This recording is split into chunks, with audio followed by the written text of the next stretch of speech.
El siguiente segmento es clasificación F, formativo, educativo cultural. A, apto para todo público.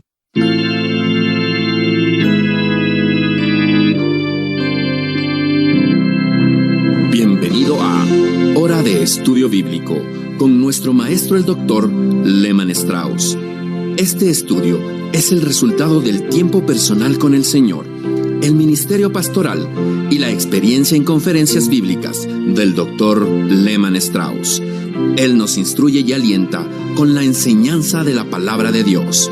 Ahora, el Dr. Strauss. Bienvenido a Hora de Estudio Bíblico. Abra su Biblia, por favor, en el tercer capítulo del libro de Génesis. Génesis capítulo 3. Dios mediante, quiero terminar con este capítulo en el día de hoy. Vamos a ver versículos 22, 23 y 24. Pero antes de comenzar nuestro estudio en esta oportunidad, vamos a orar. Amado Padre, te agradecemos por tu santa palabra, por su poder. Entendemos, Señor, y comprobamos que la palabra de Dios es poderosa y más cortante que espada de doble filo. Además, contamos con tu Santo Espíritu para que Él obre con poder, transmitiéndola y haciéndola llegar a cada corazón. Te pedimos que cada mente y cada corazón estén abiertos hoy a recibir, retener y responder a tu santa palabra. Si alguno que está escuchando este programa nunca ha confiado en Cristo personalmente, te pedimos, Dios, que este sea el día en que tome esa decisión de creer en Cristo, depositar su confianza en Él. Padre, te pedimos que confortes a cada oyente que tenga necesidades, que tú suplas esas necesidades. Te pedimos que tu palabra los anime y fortalezca en la fe. Todo te lo pedimos y te damos gracias por esta oportunidad, en el nombre del Señor Jesucristo. Amén. Ahora bien, con sus Biblias abiertas allí en Génesis 3, me gustaría leer con usted los versículos 22 al 24. Dice así: Y dijo Jehová Dios, he aquí el hombre es como uno de nosotros, sabiendo el bien y el mal. Ahora pues, que no alargue su mano, y tome también del árbol de la vida, y coma y viva para siempre. Y lo sacó Jehová del huerto del Edén, para que labrase la tierra de que fue tomado. Echó, pues, fuera al hombre, y puso al oriente del huerto de Edén querubines, y una espada encendida que se revolvía por todos lados para guardar el camino del árbol de la vida. Ahora, el libro de Génesis es, en varios aspectos, a mi juicio, el libro más importante y significativo de la Biblia. Imprescindible para entenderla. Tal vez usted se preguntará por qué pienso así. Bueno, simplemente porque es de suma importancia, ya que responde las preguntas fundamentales de la mente humana, aunque no sea por completo, o no sean todas nuestras preguntas. Contiene la primera información autoritativa dada a la raza humana en cuanto a cuestiones que realmente nos interesan. En una ocasión estaba yo en unas conferencias y vino un muchachito con su papá y me preguntó: Doctor Strauss, tengo una pregunta. Me dijo: ¿de dónde salió Dios? Y yo le respondí: bueno, Dios siempre existió. Dios es eterno, no tiene ni comienzo ni fin. Así lo presenta el libro de Génesis. Bueno, ¿cómo sabríamos eso de no ser por el libro de Génesis? Génesis 1:1 dice: en el principio creó Dios. En la primera oración de la Biblia, es decir, en la primera frase, encontramos a Dios ya presente, creando. Allí también tenemos el origen del universo. ¿De dónde procede el universo tan vasto? Bueno, en el principio creó Dios los cielos y la tierra. ¿Cómo llegó el hombre aquí? Bueno, ciertamente no evolucionó de una forma animal inferior. La Biblia nos dice cómo llegó a estar aquí en el libro de Génesis. Tenemos allí el registro de la creación del hombre. Luego tenemos el origen del alma. La gente piensa que todo lo que el hombre tiene es el cuerpo. No es así.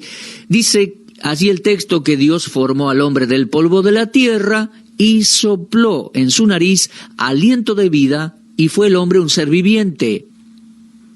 Así que tenemos todos los orígenes en el libro de Génesis. Y se pregunta por qué digo que el libro de Génesis es el más importante de la Biblia. Comprenda Génesis, mi amigo, y entenderá la mayoría de las grandes preguntas y los grandes cuestionamientos de la vida. Ahora bien, el hombre está en problemas.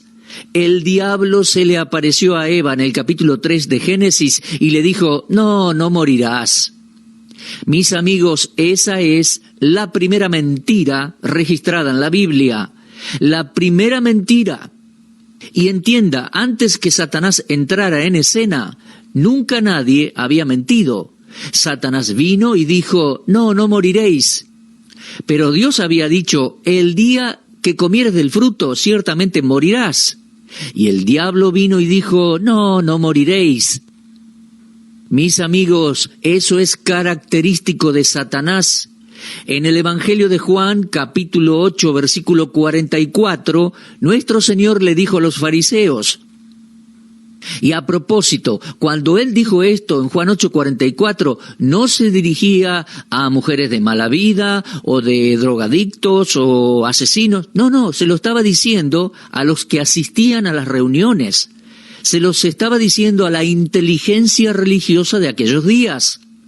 Le estaba hablando a los fariseos y les dijo, Juan 8:44, vosotros sois de vuestro padre el diablo, los deseos de vuestro padre queréis hacer.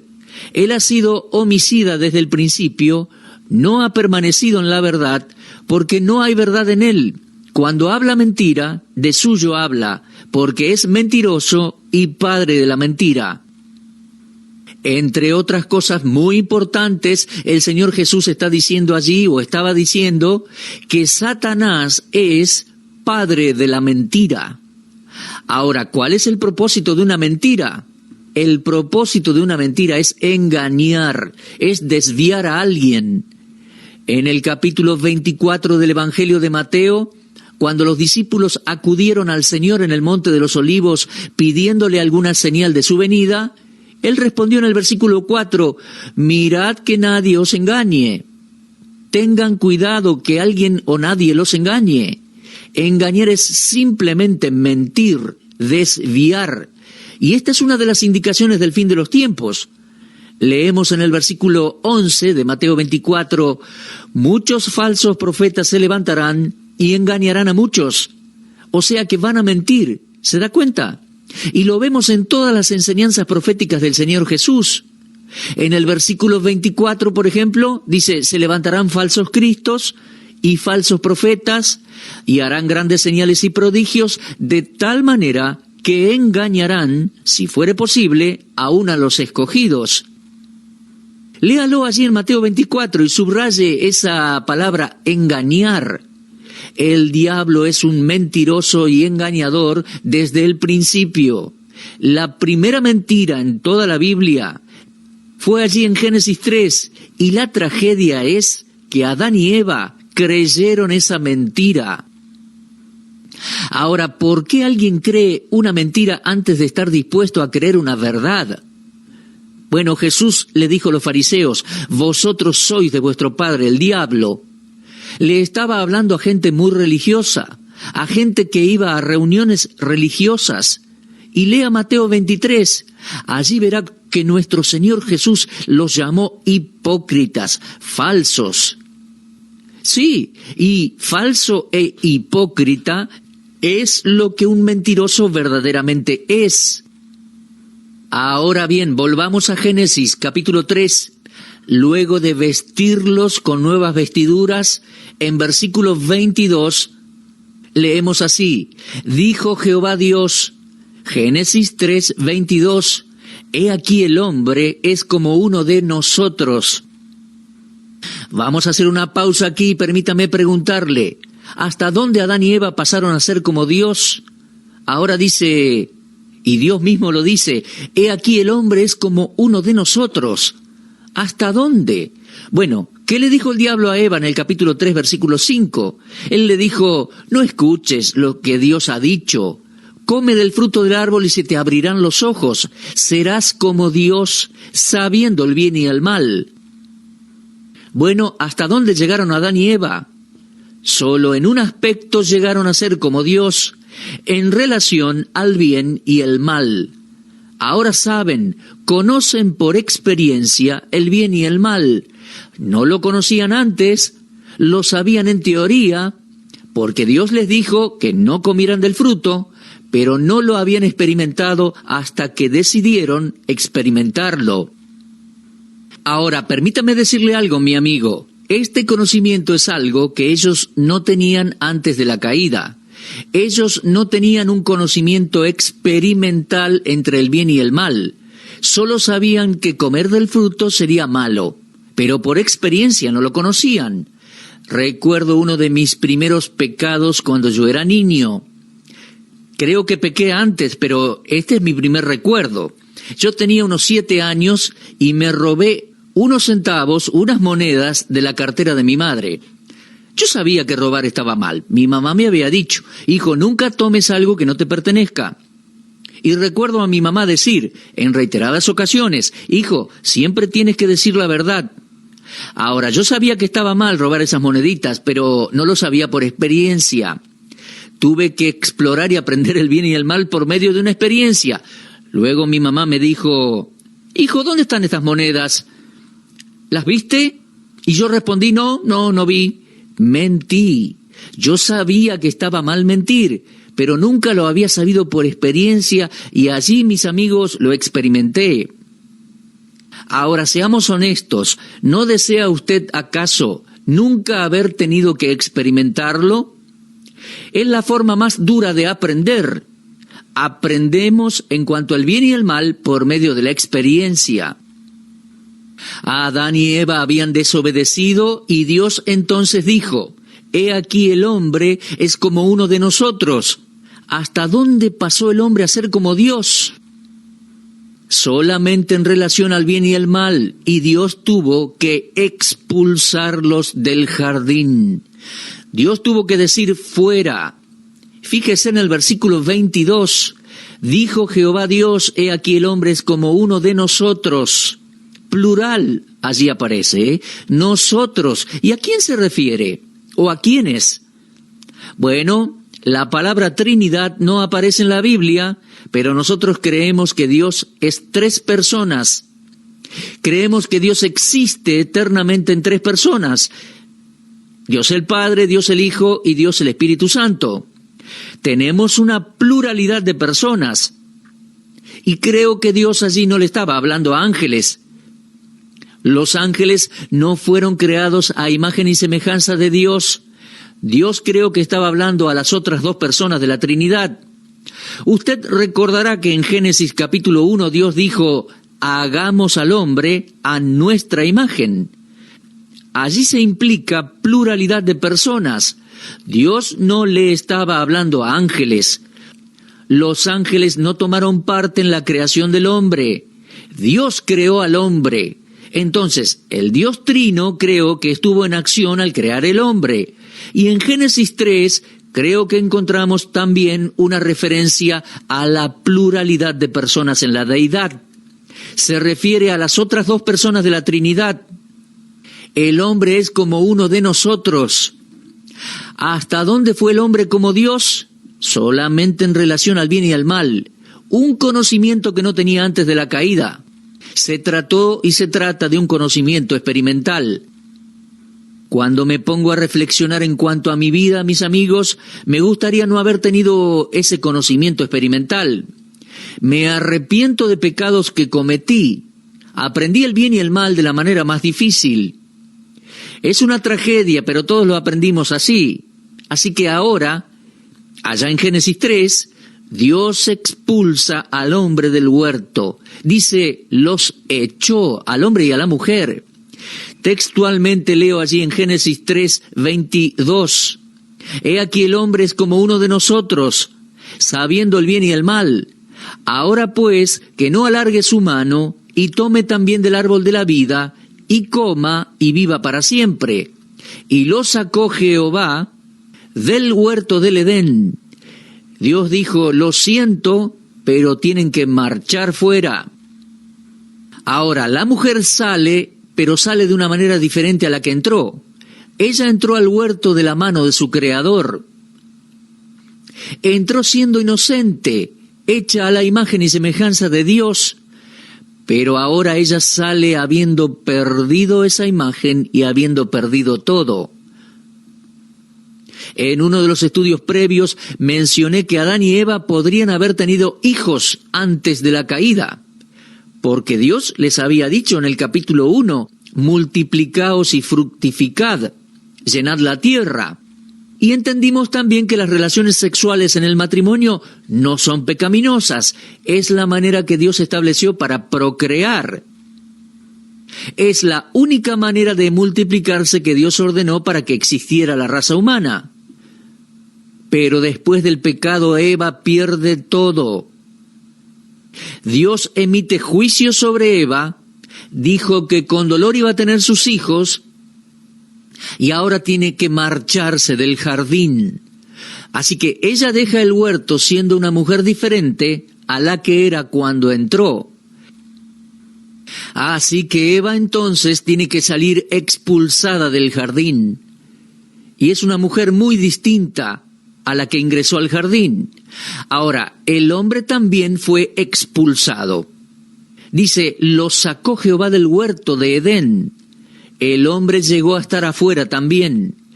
Fue echado fuera, con nada, sino solo con la conciencia para guiarlo y una vida de trabajo duro para subsistir. ¿Ellos son salvos? Bueno, creo que sí. Adán y Eva fueron salvos. Dios proveyó para ellos. Y usted me dirá, ¿cómo sabe que fueron salvos? Bueno, es por lo que considerábamos en el programa anterior. Génesis 3:21 dice, Jehová Dios hizo al hombre y a la mujer túnicas de pieles y los vistió. En esa vestimenta, entiendo yo, estaba el mensaje para cubrir su pecado y su vergüenza, y tipificaba una cubierta que Dios proveería más adelante, un sacrificio expiatorio, acción que Dios haría posible por medio de la muerte sacrificial de Cristo en la cruz. Sí, creo que fueron salvos, salvos como por fuego, diría yo. Muy bien. Ahora, alguno podría preguntar, pero ¿por qué Dios tuvo que echarlos del huerto? Bueno, vamos a leer nuevamente el versículo 22. Dios dice, para que no alarguen su mano y tomen también del árbol de la vida y coman y viva para siempre. Déjeme explicarle que creo que Dios le hizo un favor a Adán y a Eva al expulsarlos del huerto. ¿Lo entiende? Él tenía una vida que no podía disfrutar. Adán no podía disfrutar esta vida terrenal. Ahora, el árbol de la vida es el mismo árbol que encontramos en el libro de Apocalipsis, capítulo 2, versículo 8, y capítulo 22, versículo 14. Pero Dios allí en Génesis 3 dijo, voy a sacarte del huerto para que no comas de ese árbol y vivas así para siempre. Entiendo que es el árbol de vida y es un árbol que tenía que ver solamente con la vida física. El árbol es para vida física eterna en cada pasaje que aparece en la Biblia. No se refiere, creo yo, a vida espiritual, sino vida física. Si Adán y Eva hubieran comido de ese árbol, hubieran permanecido con vida física eterna, sin morir, pero en un estado pecaminoso. Por un lado usted diría, qué maravilloso no morir nunca, pero ¿le parece que maravilloso? Si Adán pudiera haber vivido por los siglos, hubiera sido un esclavo de por vida de su naturaleza caída y sus pecados, sus pasiones pecaminosas. Creo que estaría viviendo una monstruosidad. En la actualidad Adán tendría más de 6.000 años en un estado de muerte espiritual. Entiéndalo, mi amigo, Dios le hizo un favor al expulsarlos del huerto. Él tenía una vida que jamás hubiera disfrutado. Y usted dirá, ¿está seguro de eso? Bueno, por supuesto que estoy seguro, lo dice la Escritura. ¿Por qué piensa que hay tantos suicidios en el mundo en la actualidad? ¿Por qué cree que la gente no quiere vivir más? Todo es a causa de la miseria de nuestros pecados. Entiendo que el 95% de las personas que se suicidan son personas que no tienen a Dios y no tienen esperanza en este mundo. No quieren vivir más, quieren morir. Pero sabe, tenemos una profecía en el libro de Apocalipsis de cómo en los últimos tiempos, cuando el juicio de Dios venga en la tribulación, las personas van a querer morir. Van a clamar para que las rocas y los montes caigan sobre ellos. Pero Dios no permitirá que mueran, porque hay un juicio por el pecado. ¿Se da cuenta? La vida física, aparte de la voluntad de Dios, es una vida miserable. Creo que es posible que alguien que esté escuchando este programa sepa por experiencia a qué me refiero. Y tal vez usted haya contemplado la idea de quitarse la vida. ¿Por qué? Porque tal vez no soporta más esta vida terrenal. La vida no ha sido buena para usted y la razón es que usted ha vivido fuera de la voluntad de Dios. Mi amigo, hay esperanza, Hay esperanza en Dios, en la Biblia y en Cristo. Pero la vida física, separada de Dios, aislado de la vida de Dios, no es una vida deseable. Así que Dios les hizo un favor al expulsarlos del huerto de Edén.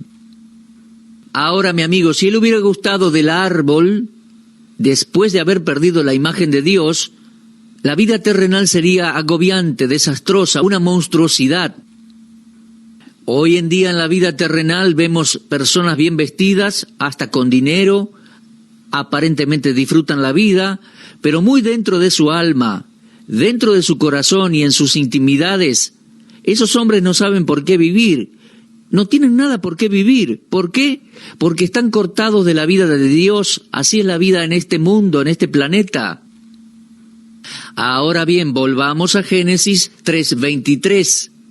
¿Qué le marca Dios a Adán para hacer saliendo expulsado? Dice, lo sacó Jehová del huerto del Edén para que labrase la tierra de que fue formado o de que fue tomado. Adán iba a tener que cultivar el suelo. ¿Y por qué? Bueno, el suelo estaba maldecido, era maldito. Después que Adán pecó, Dios había dicho, maldita sea la tierra. Dios maldijo la tierra. Dios maldijo también a la serpiente, pero no maldijo a Adán ni a Eva. Fíjese en Génesis 3:17. Al hombre dijo, por cuanto obedeciste a la voz de tu mujer y comiste del árbol de que te mandé diciendo, no comerás de él, maldita será la tierra por tu causa. Así que Adán es expulsado del huerto para cultivar un suelo que fue maldecido por Dios. Y fíjese en esto, es la tierra de la cual él fue creado o formado, de la cual él salió. Dios creó a Adán del polvo de la tierra. Lo leemos en Génesis 2:7. Jehová Dios formó al hombre del polvo de la tierra y sopló en su nariz aliento de vida y fue el hombre un ser viviente. Adán salió del polvo de la tierra, pero luego de pecar, él iba a tener que trabajar esa misma tierra de la cual fue tomado. ¿Se da cuenta? La tierra que lo dio a luz por el poder de Dios, ahora debía alimentarlo, pero a costa de su trabajo. ¡Qué precio para Adán! Él iba a tener que sudar con mucho esfuerzo por el resto de su vida para comer. Ahora, hay un pensamiento muy interesante que me viene a la mente y me gustaría compartirlo con usted. Cuando Adán y Eva pecaron, Dios los expulsó del huerto. Dios podría haberlos expulsado de la tierra y podría haberlos mandado a un infierno, pero no lo hizo. Dios los envió a un lugar de trabajo, no de tormento. Y mi amigo, a causa de nuestro pecado, Dios podría habernos mandado a todos a un infierno para siempre, pero no lo hizo. Él nos permitió estar aquí en la tierra para que trabajemos lo suficiente y tengamos la oportunidad de escuchar la historia de la redención, escuchar la historia de la gracia rescatadora de Dios, escuchar cómo Dios amó tanto al mundo que envió a este mundo a su Hijo unigénito, el Señor Jesús, para que todo aquel que en Él cree no se pierda, sino que tenga vida eterna. Y Dios proveyó una cubierta para Adán y una cubierta para Eva, que habla simbólicamente del sacrificio y muerte del Señor Jesucristo, proveyendo así salvación para los pecadores. Pero mis amigos, es una salvación que el hombre debe recibir. Dios nunca fuerza a un individuo a recibir la salvación que Él ofrece. Es que Dios le dio al hombre, a usted y a mí, la capacidad de decidir. Ya lo había hecho con Adán y Eva. Ellos tenían el poder de elegir entre lo bueno y lo malo. Bueno, en aquella oportunidad eligieron lo malo. Y después Dios, en su gracia y misericordia, proveyó en la persona y obra de Cristo para la salvación del género humano. Espero, mi amigo, que mientras pasa por esta vida, al igual que todos, le agradezca a Dios por no habernos enviado a un tormento eterno. Y quiero dejarle bien en claro, prefiero sufrir en esta tierra teniendo la seguridad de la salvación y la vida eterna, que pasar una eternidad en el infierno. Entienda, mi amigo, Dios nos protege, Dios provee para nuestra salvación y espera su decisión. Yo ya acepté a Cristo como Salvador. Y usted, mi amigo, si todavía no es salvo, crea en el Señor Jesucristo, arrepiéntase de sus pecados, confíe en Él como Salvador. Muy bien, por hoy ha terminado el tiempo. Vamos a continuar con nuestro estudio en nuestro próximo programa. Vamos a comenzar capítulo 4, así que le pido que repase la lectura de capítulo 3 y avance leyendo capítulo 4. Si Dios quiere, nos volveremos a encontrar. Será hasta entonces. Muchas gracias. Usted estuvo escuchando Hora de Estudio Bíblico con el maestro el doctor Lehmann Strauss. Si desea escuchar una vez más este mensaje, visite nuestra página en la internet www.bbnradio.org. Le dejamos la invitación para que el día de mañana nos acompañe aquí, en este mismo horario y punto del dial. Hora de Estudio Bíblico es una producción de BBN.